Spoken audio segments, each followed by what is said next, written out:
Hey, what's up my friends? Grant Baldwin here. Welcome back to the Speaker Lab channel, where today we're going to be doing a speech breakdown from one of the more popular speakers on the planet. This is someone that people have been asking me for a while. Hey Grant, when are you going to do a breakdown of Tony Robbins? Today is that day, my friend. We're going to go back in the archives here. We're looking at a TED Talk that he delivered in 2006. So it's a little bit of an older video. It's a different context of who he's speaking to and what he's speaking about, and also the amount of time that he has. He's used to having a lot of time to speak. He's going to make a joke right out of the gate here. He also does several things with interactions with the audience. You'll also see an organic, raw, real interaction that he had that created a great moment for humor, but it also changed completely changed the dynamic and the energy in the room. It was really fascinating, really powerful to see, and you're going to notice that right out of the gate here as well. All right, so let's get right into it.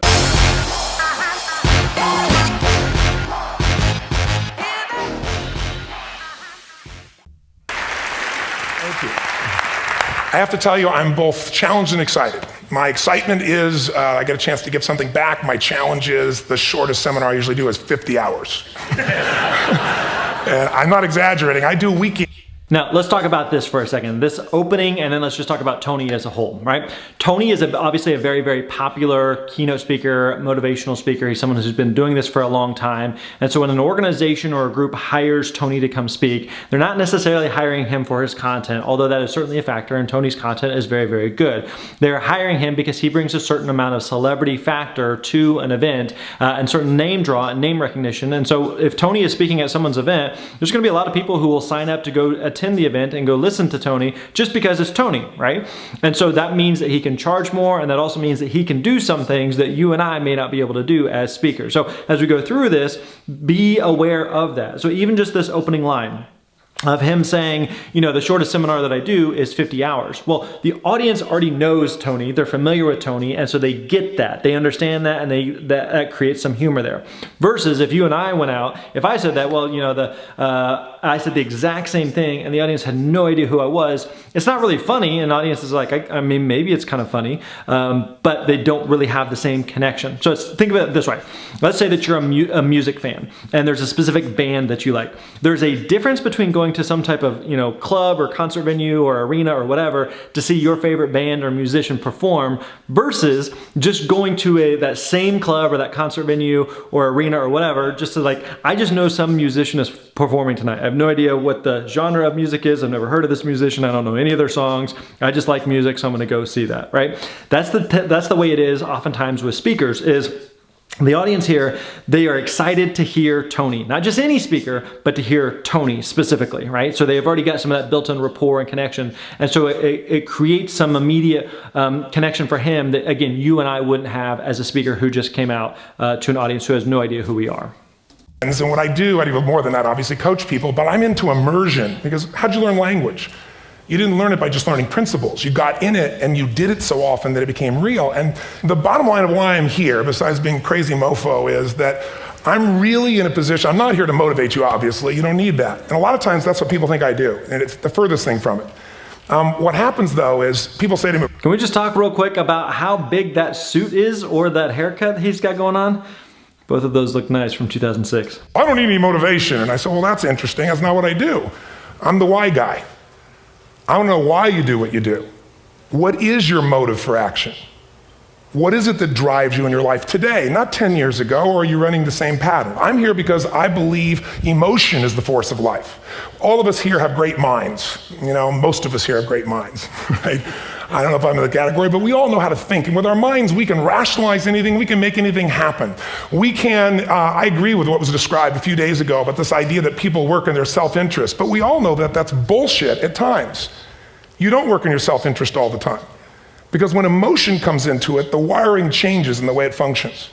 And so it's wonderful for us to think intellectually about how the life of the world is, and especially those who are very smart. We can play this game in our head, but I really want to know what's driving you. And what I'd like to maybe invite you to do by the end of this talk is explore where you are today for two reasons. One, so that you can contribute more. And two, so that hopefully we can not just understand other people more, but maybe appreciate them more and create the kinds of connections that can stop some of the challenges that we face in our society today. They're only going to get magnified by the very technology that... So one of the things he did right there, as at the beginning of the talk, he's setting up where he's going, and he said, I hope by the end of this talk that you will consider these things, that you will be thinking about these things, or even kind of outlining, these are the two goals that I have for you at the beginning of this talk. So again, it's a good introduction of kind of setting the stage of here's the roadmap, here's the direction that we're going. Here's the things that I want you to be aware of as an audience that I'm going to be trying to convey to you.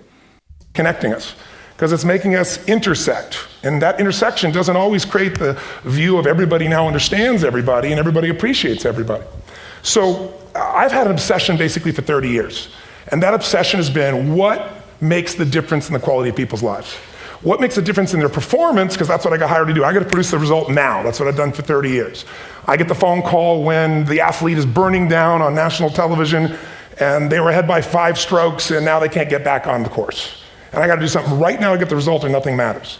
I get the phone call when the child is going to commit suicide and I got to do something right now. And in 29 years, I'm very grateful to tell you I've never lost one in 29 years. It doesn't mean I won't someday, but I haven't done it. And the reason is an understanding of these human needs that I want to talk to you about. So when I get those calls about performance, that's one thing, like how do you make a change? But now, those are some like extreme examples of I've worked with these professional athletes and here's the situation that they've dealt with, or I've talked with someone who is dealing with suicide and we've talked them off the ledge, so to speak. And so he's giving some big examples there. What might be interesting in that type of context would also just be, here's some big things that I've done, but here's some small things that I've done. And it gives the audience a chance to connect the dots. Like what you want to do is you want the audience to feel like, yeah, that's me. He's talking about me right now. So whenever he's saying, you know, I get the call from the athlete who is breaking down and the audience is going, I'm not an athlete, I've never been an athlete, I don't know what that's like.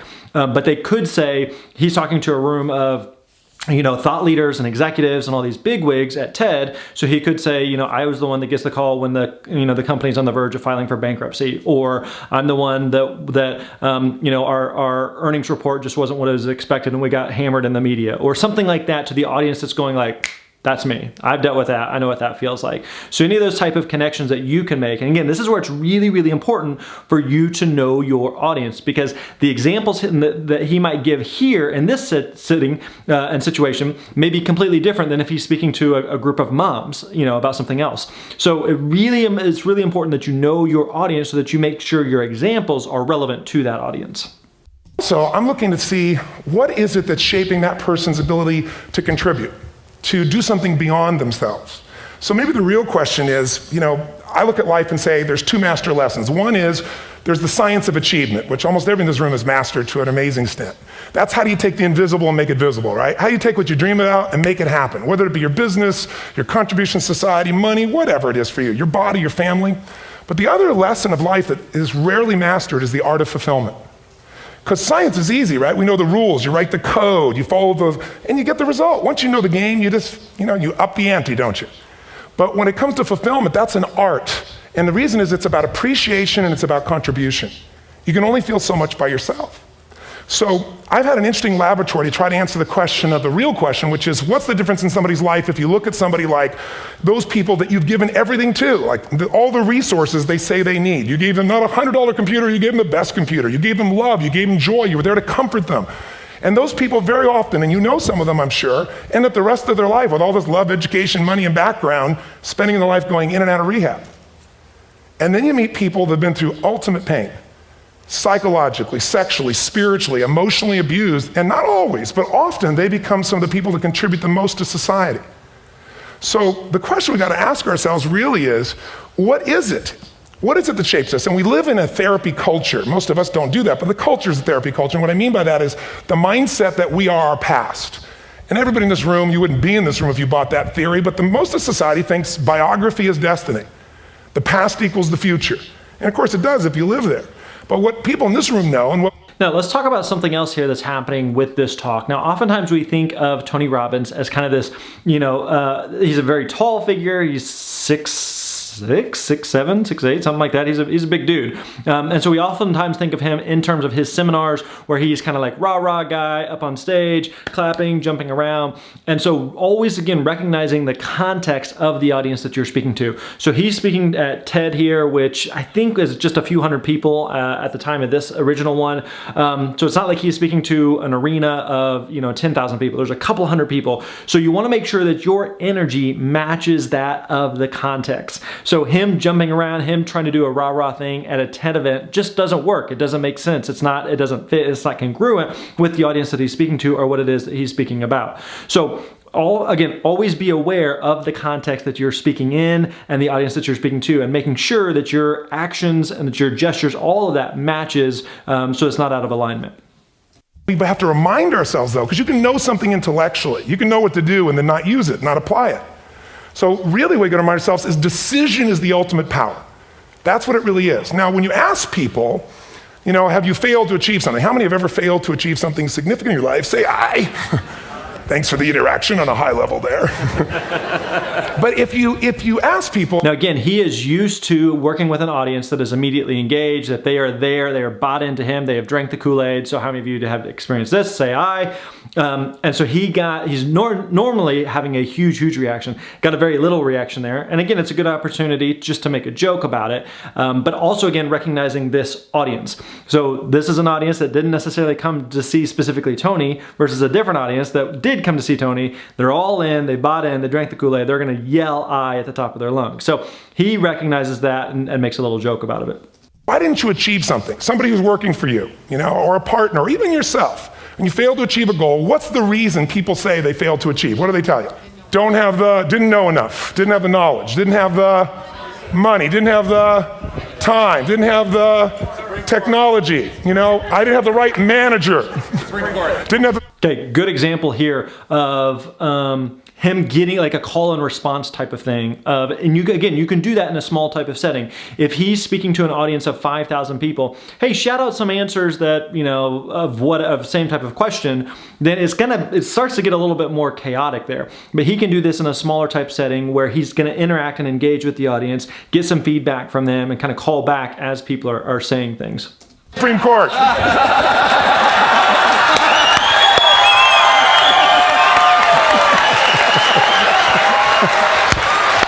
Let's go back to that. It was an interaction with Al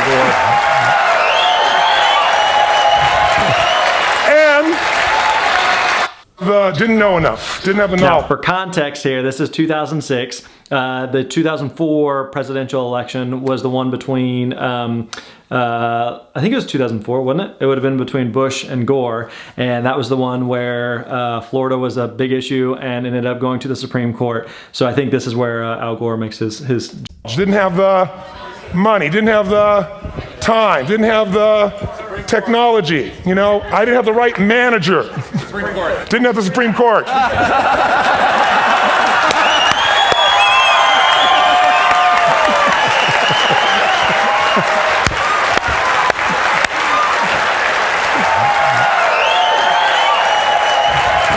Now, as a speaker, this is a great moment because it's kind of one of those real, raw, authentic moments. This isn't scripted. This isn't something that's pre-planned. Something he's just getting some responses, and he gets a response that gets a great reaction, and he kind of plays to that moment, which was really good. Because if you notice here, everything he's basically said up until this point has been mostly serious. It's been some, not necessarily like heavy, but kind of weighty type of stuff that he's been talking about. And now all of a sudden, there's this real, authentic interaction with an audience member who happens to be Al Gore, and it creates this kind of lighthearted, funny moment that brings some laughter to the room, but also kind of lightens the mood, which is good because again, it also just creates this authentic, genuine moment there.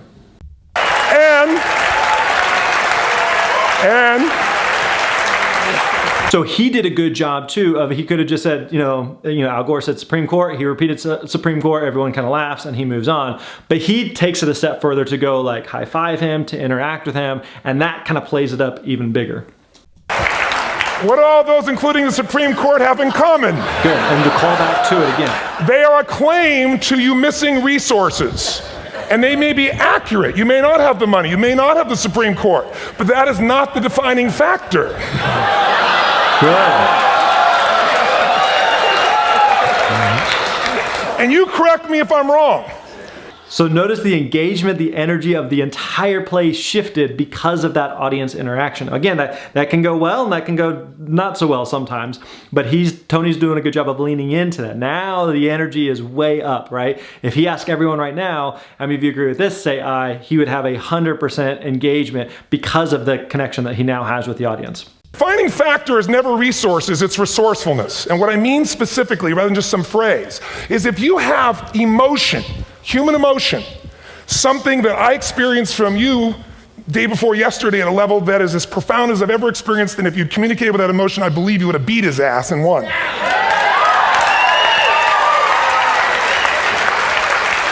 But how easy for me to tell him what he should do. Idiot, Robbins. But I know when we watched a debate at that time, there were emotions that blocked people's ability to get this man's intellect and capacity and the way they came across to some people in that day. Because I know people that wanted to vote in your direction and didn't, and I was upset. But there was emotion that was there. How many know what I'm talking about here? Say aye. So see, totally different experience there, totally different level of engagement because he's built this connection with the audience, he's leaned into it. And again, the first time, say aye, hardly anybody, right? He makes a joke about it. This time, everybody, full engagement there. So notice the shifting of the room here because of some of those audience interactions that went well, like a ton of laughter there that built this connection with the audience. Emotion is it, and if we get the right emotion, we can get ourselves to do anything. We can get through it. If you're creative enough, playful enough, fun enough, can you get through to anybody, yes or no? Yeah. If you don't have the money, but you're creative and determined enough, you find the way. So this is the ultimate resource, but this is not the story that people tell us, right? The story people tell us is a bunch of different stories. They tell us we don't have the resources, but ultimately, if you take a look here, flip it up if you would. They say, what are all the reasons they have in common? We said that. Next one, please. He's broken my pattern, that son of a bitch. But I appreciated the energy, I'll tell you that. See? Again, he noticed like that thing, that interaction there, it messed up his rhythm, but it created a totally different energy there. So that was awesome. Determines your resources. We've said decisions shape destiny, which is my focus here. If decisions shape destiny, what determines it is 3 decisions. What are you going to focus on? Right now, you have to decide what you're going to focus on. In this second, consciously or unconsciously, the minute you decide to focus on something, you got to give it a meaning. And whatever that meaning is, produces emotion. Is this the end or the beginning? Is God punishing me or rewarding me, or is this the roll of the dice? And emotion then creates what we're going to do, or the action. So think about your own life, the decisions that have shaped your destiny. And that sounds really heavy, but in the last 5 or 10 years, 15 years, haven't there been some decisions you've made that if you made a different decision, your life would be completely different? How many can think of one, honestly? Better or worse? Say aye. So the bottom line is maybe it was where to go to work and you met the love of your life there. Maybe it was a career decision. I know the Google geniuses I saw here. I mean, I understand that their decision was to sell their technology at first. What if they made that decision versus to build their own culture? How would the world be different? How would their lives be different? Their impact. The history of our world is these decisions. When a woman stands up and says, no, I won't go to the back of the bus, she didn't just affect her life. That decision shaped our culture. Or someone standing in front of a tank. Or being in a position like Lance Armstrong and someone says to you, you got testicular cancer. That's pretty tough for any male, especially if you ride a bike. Right? You got it in your brain, you got it in your lungs. But what was his decision of what to focus on? Different than most people. What did it mean? It wasn't the end, it was the beginning. What am I going to do? He goes off and wins 7 championships he never won. Okay, now let's see here. Something else that he's doing is that Tony is a very powerful communicator. But notice what he's doing to create that power and create that energy is he's not necessarily yelling. He's talking loud for sure. He's also talking a little bit a little faster. But you're still tracking with him. You still understand everything that he's saying here versus feeling like I have no idea where I can't understand him, or it feels like he's yelling at us. It doesn't feel like he's yelling at all, but he's definitely speaking in a higher volume that creates again some of that engagement with the audience because they don't want to miss anything. They want they're leaning into what it is that he's saying there. So it's needs we have. I believe there are 6 human needs. Second, once you know what the target that's driving you is and you uncover it for the truth, you don't form it, you uncover it. Then you find out what's your map. What's the belief systems that are telling you how to get those needs? Some people think the way to get those needs is destroy the world. Some people is to build something, create something, love someone. And then there's the fuel you pick. So very quickly, 6 needs, let me tell you what they are. First one, certainty. Now, these are not goals or desires, these are universal. Everyone needs certainty that they can avoid pain, at least be comfortable. Now, how do you get it? Control everybody, develop a skill, give up, smoke a cigarette. And if you got totally certain, ironically, even though we all need that, like if you're not certain about your health or your children or money, you don't think about much more. You're not sure the ceiling's gonna hold up, you're gonna listen to any speaker. But while we go for certainty differently, if we get total certainty, we get what? What do you feel if you're certain? You know what's gonna happen, when it's gonna happen, how it's gonna happen, what would you feel? Bored out of your mind. So God, in her infinite wisdom, gave us a second human need, which is uncertainty. We need variety. We need surprise. How many of you here love surprises? Say aye. Bullshit. You like the surprises you want. The ones you don't want, you call problems, but you need them. So variety is important. Have you ever rented a video or a film that you've already seen? Who's done this? Get a fucking life. Right? Okay, we also talked about this in the Gary Vee video, that again, because he's Tony, he can get away with some of the language. I would not recommend that for a speaker. I would not recommend doing that. So just know that, hey, Tony said it, so I can say it. No. Just because Tony said it doesn't mean you can't say it or that you should attempt to say it. He can say it because he's Tony Robbins or Gary Vaynerchuk or whoever. I would not recommend you doing the same. Why are you doing it? You're certain it's good because you read it before, saw it before, but you're hoping it's been long enough you've forgotten enough there's variety. Third human need, critical, significance. We all need to feel important, special, unique. You can get it by making more money. You can do it by being more spiritual. You can do it by getting yourself in a situation where you put more tattoos and earrings in places humans don't want to know. Whatever it takes. The fastest way to do this, if you have no background, no culture, no belief in resources or resourcefulness, is violence. If I put a gun to your head and I live in the hood, instantly I'm significant. 0 to 10, how high? 10. How certain am I you're gonna respond to me? 10. How much uncertainty? Who knows what's gonna happen next? Kind of exciting, like climbing up into a cave and doing that stuff all the way down there. Total variety and uncertainty. And it's significant, isn't it? So you're willing to risk your life for it. Okay, now my guess there is that he is referencing another speaker from TED. So this is something that the whole audience is going to be in on. Oh yeah, we just saw this other speaker who spoke earlier or yesterday or whatever. And so he's doing a callback reference to that other speaker. Now this is something we've seen in a lot of these speech breakdowns of, as a speaker, if you can reference other talks that have been presented and you can kind of help weave them together, that's a really important thing to do. Not only for the audience's sake, I'm bringing some like congruency, there we go, to the overall event or the conference, but it also from an event planner standpoint, there's like, that's awesome because it was much more than just your one talk in isolation, but you were able to kind of bridge the gap between some of the other talks there. So an event planner absolutely loves that. So that's why violence has always been around and will be around unless we have a consciousness change as a species. Now you can get significance a million ways, but to be significant, you gotta be unique and different. Here's what we really need. Connection and love, fourth need. We all want it. Most people settle for connection because love's too scary. Don't want to get hurt. Who here has ever been hurt in an intimate relationship? Say aye. If you don't raise your hand, you'll have about other shit too, come on. And you're gonna get hurt again. Aren't you glad you came to this positive visit? But here's what's true, we need it. We can do it through intimacy, through friendship, through prayer, through walking in nature. If nothing else works for you, get a dog. Don't get a cat, get a dog. Because if you leave for 2 minutes, it's like you've been gone for 6 months when you show back up again 5 minutes later, right? Now these first four needs, every human finds a way to meet. Even if you lie to yourself, even if you have split personalities. But the last two needs, the first four needs are called the needs of the personality, is what I call it. The last two are the needs of the spirit. And this is where fulfillment comes. You won't get fulfillment from the first four. You'll figure a way, smoke, drink, do whatever, meet the first four. But the last two, number 5, you must grow. We all know the answer here. If you don't grow, you what? If a relationship's not growing, if a business is not growing, if you're not growing, it doesn't matter how much money you have, how many friends you have, how many people love you, you feel like hell. And the reason we grow, I believe, is so we have something to give of value. Because the sixth need is to contribute beyond ourselves. Because we all know, corny as it sounds, the secret of living is giving. We all know life's not about me, it's about we. This culture knows that, this room knows that. And it's exciting. When you see Nicholas up here talking about his $100 computer, the most passionate, exciting thing is here's a genius, but he's got a calling now. You can feel the difference. So again, he's referencing other speakers from the event. And it's beautiful. And that calling can touch other people. In my own life, my life was touched because when I was 11 years old, Thanksgiving, no money, no food, and we're not gonna starve, but my father was totally messed up. My mom was letting him know how bad he messed up. And somebody came to the door and delivered food. My father made 3 decisions. I know what they were briefly. His focus was, this is charity. What does it mean? I'm worthless. What do I gotta do? leave my family, which he did. The time one of the most painful experiences of life. My 3 decisions gave me a different path. I said, focus on, there's food, what a concept, you know? Second, but this is what changed my life. This is what shaped me as a human being. Somebody's gift, I don't even know who it is. I thought, my father always said, no one gives a shit. And all of a sudden, somebody I don't know, they're not asking for it, this is giving our family food, looking out for us. It made me believe this. What does it mean? That strangers care.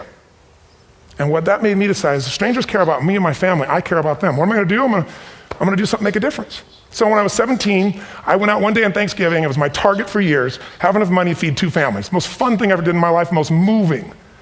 Then next year I did 4, and I didn't tell anybody what I was doing. Next year, 8. I wasn't doing it for brownie points, but after 8, I thought, shit, I could use some help. So sure enough, I went out, and what did I do? I got my friends involved, and I grew companies, and then I got 11 companies. And he's kind of transitioned into telling a story here. He didn't necessarily set it up of, you know, hey, let me tell you a quick story or anything like that, but just kind of naturally gone into a story of here's something that happened to me in my childhood. My dad left. It was a very rough Thanksgiving, and so I wanted to give back in a way that someone had given to our family, and so I started giving away Thanksgiving meals, and now it's become something significant. So the story here, again, we don't know where the story is going, but people again are drawn towards stories. So as speakers, one of the things you've heard me say a lot is you want to make sure that you are using stories. Stories are incredibly powerful. So they can be sad, serious, funny, motivating, could be any number of stories, but humans connect to stories. So always, always, always use stories in your presentations. Built the foundation. Now 18 years later, I'm proud to tell you, last year we fed 2 million people in 35 countries through our foundation, all during the holidays, Thanksgiving, Christmas, in all the different countries around the world. It's been fantastic. Thank you. So I don't tell you that to brag, I tell you because I'm proud of human beings because they get excited to contribute once they've had the chance to experience it, not talk about it. So finally, I'm about out of time, the target that shapes you, here's what's different about people. We have the same needs, but are you a certainty freak? Is that what you value most, or uncertainty? This man here couldn't be a certainty freak if he climbed through those caves. Are you driven by significance or love? We all need all 6, but whatever your lead system is tilts you in a different direction. And as you move in a direction, you have a destination or destiny. The second piece is the map. Think of that as the operating system tells you how to get there. And some people's map is, I'm gonna save lives even if I die for other people, and they're a fireman. Somebody else says, I'm gonna kill people to do it. They're trying to meet the same needs of significance, right? They want to honor God or honor their family, but they have a different map. And there are 7 different beliefs. I can't go through them because I'm done. The last piece is emotion. I say one of the parts of the map is like time. Some people's idea of a long time is 100 years. Somebody else says is 3 seconds, which is what I have. And the last one I've already mentioned that felt you. If you got a target and you got a map, and let's say, I can't use Google because I love Macs, and they haven't made it good for Macs yet. So if you use MapQuest, how many have made this fatal mistake of using MapQuest at some time? You use this thing and you don't get there. Well, imagine if your beliefs guarantee you can never get to where you want to go. As a total side note, it's just funny to think about 2006, Google didn't have maps. That's crazy. And MapQuest, I remember MapQuest, it didn't work. I don't remember that. That was wild. The last thing is emotion. Now here's what I'll tell you about emotion. There are 6,000 emotions that we all have words for in the English language, which is just a linguistic representation, right? It changes by language. But if your dominant emotions, if I have more time, I have 20,000 people or 1,000, and I have them write down all the emotions that they experience in an average week. And I give them as long as they need. And on one side they write empowering emotions, the other is disempowering. Guess how many emotions people experience? Less than 12. And half of those make them feel like shit. So they got 5 or 6 good frickin' feelings, right? It's like they feel happy, happy, excited, oh shit, frustrated, overwhelmed, depressed. How many of you know somebody who no matter what happens finds a way to get pissed off? How many know somebody like this? Or no matter what happens, they find a way to be happy or excited. How many know somebody like this? Come on. When 911 happened, and I'll finish with this. Now, he's done several different things here just to, again, engage with the audience and interact with the audience. So raising your hand, say I, hey, call out some answers of this. And those little things are ways to keep the audience engaged and keep the audience tracking with him and where it is that he's going. Because again, it's kind of a pattern interrupt for the audience who may be, drifting off or thinking about something else or checking their phone. And so he's calling them back in of raise your hand, say I, how many of you experienced this, turn to your neighbor, call out, those type of things are ways that, again, you can continue to engage and interact with the audience and keep them locked in with you. I was in Hawaii. I was with 2,000 people from 45 countries. We were translating 4 languages simultaneously for a program that I was conducting for a week. The night before was called Emotional Mastery. I got up, had no plan for this, and I said, we had all this fireworks, I do crazy shit, fun stuff.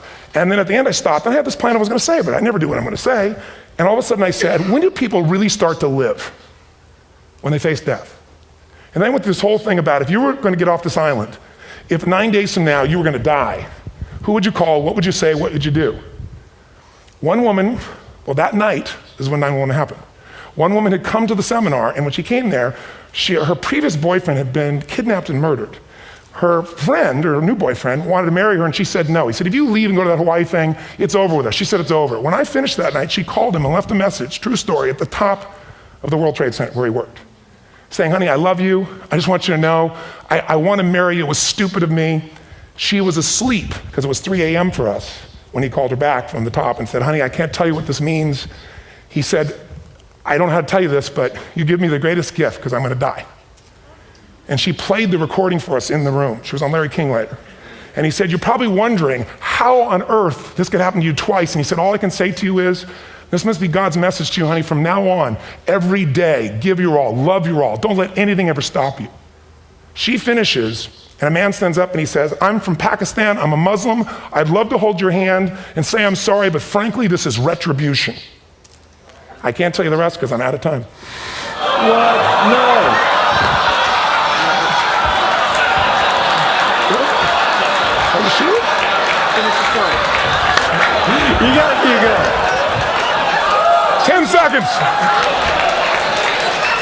That was good. That was 10 seconds. No, I want to be respectful. 10 seconds. All I can tell you is I brought this man on stage with a man from New York who worked in the World Trade Center, because I had about 200 New Yorkers there. More than 50 lost their entire companies, their friends, marking off their Palm Pilots. One financial trader, this woman made of steel, bawling. 30 friends crossing off that all died. And what I did to people said, what are we going to focus on? What does this mean, and what are we going to do? And I took the group and got people to focus on, if you didn't lose somebody today, your focus is going to be how to serve somebody else. There are people, the woman got up and she was so angry and screaming and yelling. And she wasn't from New York, she's not an American, she doesn't know anybody here. I said, you always get angry. She said, yes. Guilty people got guilty, sad people got sad. And I took these two men and did what I call an indirect negotiation. Jewish man with family in the occupied territories, from New York, who would have died if he was at work that day. And this man who wanted to be a terrorist, and made it very clear. And the integration that happened is on a film, which I'll be happy to send you, so you can really see what actually happened instead of my verbalization of it. But the two of them... Okay. So something else there, again, him describing it is, it's interesting, it's fascinating. And you can even see, like, whenever he stopped and he's like, well, I don't have any more time, the audience was like, no, like, we have to know how this finishes, right? This is a cliffhanger because we're engaged and drawn to this story. But what he just said there of, you know, I have a video, the video would express it incredibly more powerfully than what he could verbally describe. Now, obviously for sake of time, he probably wouldn't be able to show the whole video and it wouldn't make sense, you know, outside of the context. But just again, something to be aware of the difference between him describing a story and him showing the actual thing happening is two totally different things. So anytime that you can show it visually, it's going to be like literally a picture's worth 1,000 words. Together and change their beliefs and models of the world, but they've worked together to bring, for almost 4 years now, to various mosques and synagogues, the idea of how to create peace. And he wrote a book, which is called My Jihad, My Way of Peace. So transformation can happen. So my invitation to you is this. Explore your web. The web in here. The needs, the beliefs, the emotions that are controlling you. For two reasons. So there's more of you to give. Achieve too. We all want to do it, but I mean give. Because that's what's going to fill you up. And secondly, so you can appreciate, not just understand, that's intellectual, that's mind, but appreciate what's driving other people. It's the only way our world's going to change. God bless you. Thank you. I hope this was served. Tony Robbins.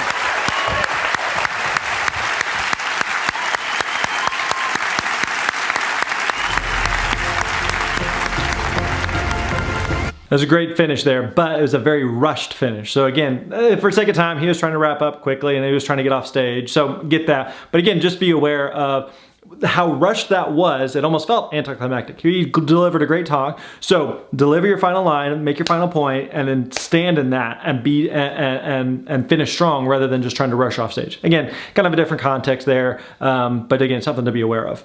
All right, there you go. Hope you enjoyed that speech breakdown from Tony Robbins.